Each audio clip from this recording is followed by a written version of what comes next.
It is time to go big or go home. And looking at the Dynamite audience attendance, it doesn't look like many people leave their homes in the first place. But that doesn't matter. All in, all out. It's time to shake it all about in this Dynamite preview. Welcome back, guys, to Fog Wrestling.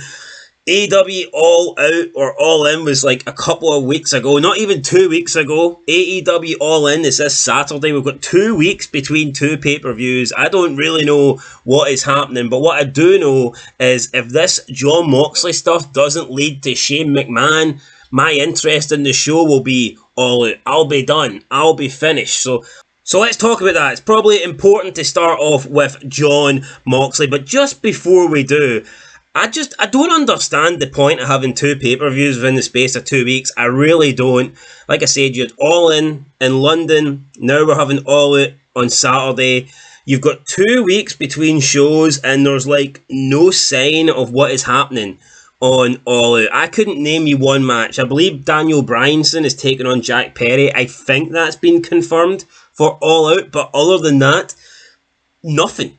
And there's no time. You can't build anything really between 2 weeks with two Dynamites. I know they've got Collision and Rampage, but those are throwaway shows. Absolutely nothing happens on those shows. But going into All Out, is it basically just going to be rematches?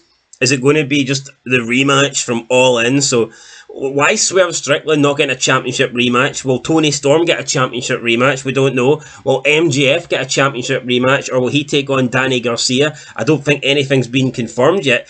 For me, man, it's just, if you got like two different rosters, if you got the brand split, then sure, Dynamite can have All In, Collision can have All Out, but you've got this big, massive fucking roster with two pay-per-views in the space of 2 weeks, but nothing for All Out was announced until after All In. So it's just hard to build an entire pay-per-view 2 weeks after you've already had a big pay-per-view, you know.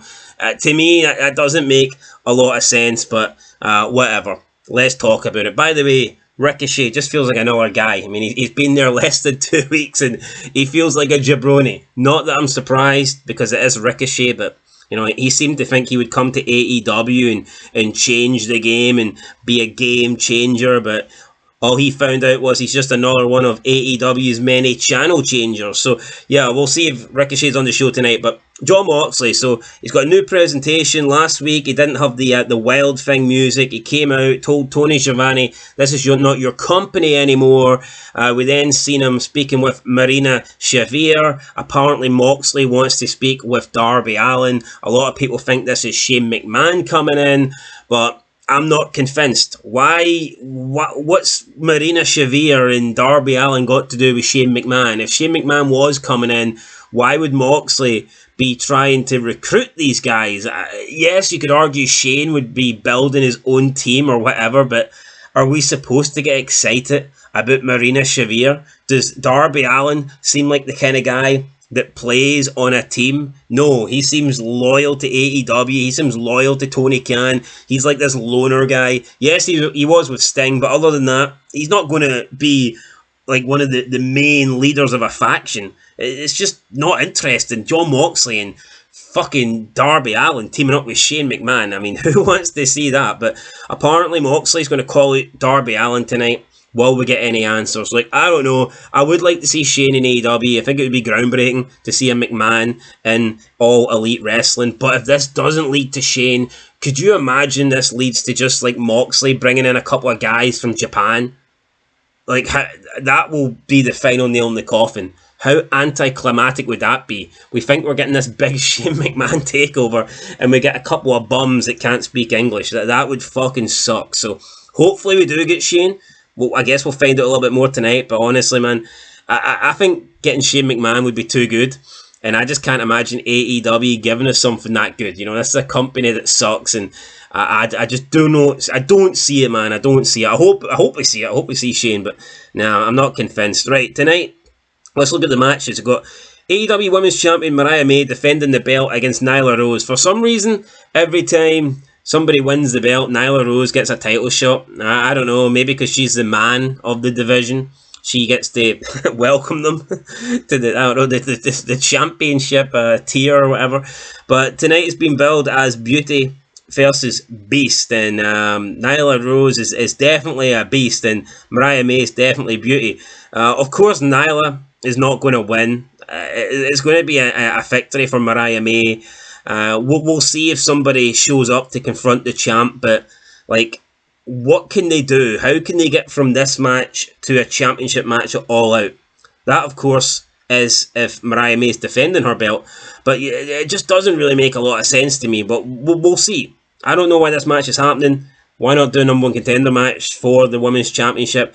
I'm just going to assume that it must be a rematch. It must be Mariah May versus Toni Storm.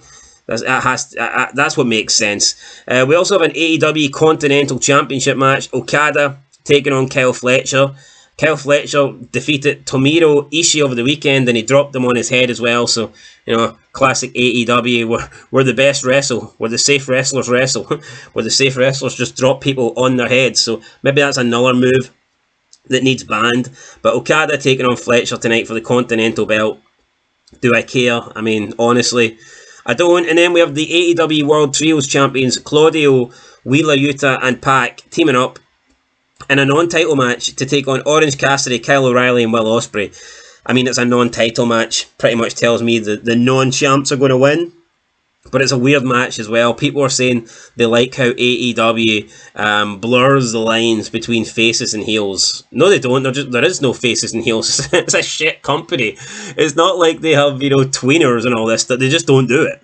It's not like they have good guys who act bad or bad guys who can be a little bit good. They just don't have personality traits or heel face traits. They don't have it. It's just guys that go out and fucking wrestle at the end of the day. So they ain't blurring any lines. They just don't even attempt to have lines in the first place. I think Tony Khan has snorted all the lines backstage. So yeah, the lines are not there to be blurred. Tony Khan's already used them all up. So there's the matches. Obviously, Bryan Danielson and Jack Perry, you expect that feud to continue. Swerve Strickland, Hangman Adam Page. I believe that's happening at All Out. Apparently it is. So there's 2 matches confirmed even.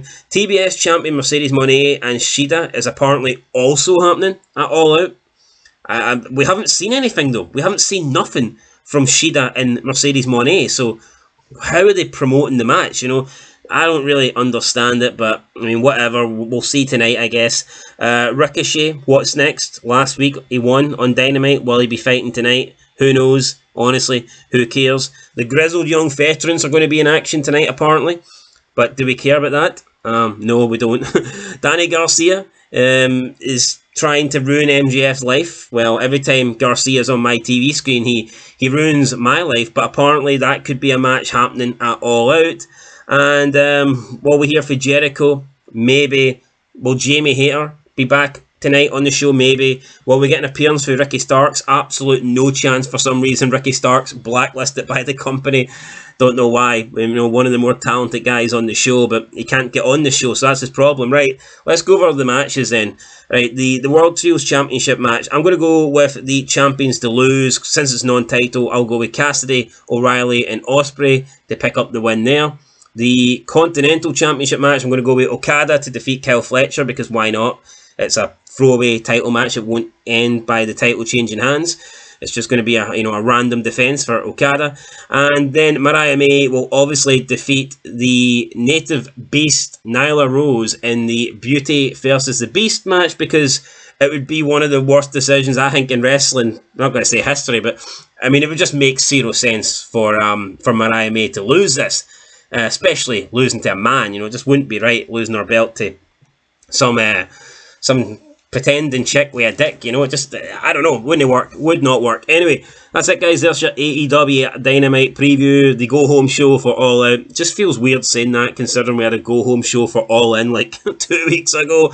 What is happening here? I don't know, but I don't know how much Tony Khan charges. I'm not sure if it's still like $50 or whatnot, but what if you're a big AEW fan? Are you really going to pay $100 for 2 pay-per-views in the space of 2 weeks? Especially how tight the economy and stuff is like that. Do people really have that kind of money to waste on shitty wrestling?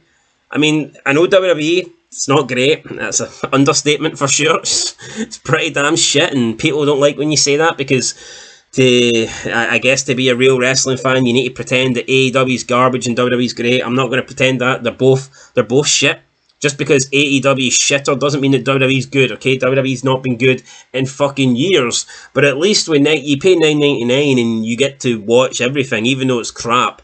With AEW Dynamite or AEW pay-per-views, sorry, you have to pay $50, man. $50 and then 2 pay-per-views in 2 weeks. $100 to watch this shite. Honestly, man, it's just not worth it. It's not worth it. And apparently, like, the buy rates are decent from what I've seen, but I mean, I don't know why. Honestly, man, I don't know why people would pay for this. And I think considering that All In was so recent, I think we might see a little bit of a struggle with All Out in terms of the buy rates and in terms of people purchasing the pay-per-view. Anyway, guys, that is it for Wrestling. We'll catch you in the review tomorrow. Hopefully something interesting happens. Hopefully Shane McMahon is going to be All Elite. But honestly, man, I wouldn't count on it. I wouldn't count on it.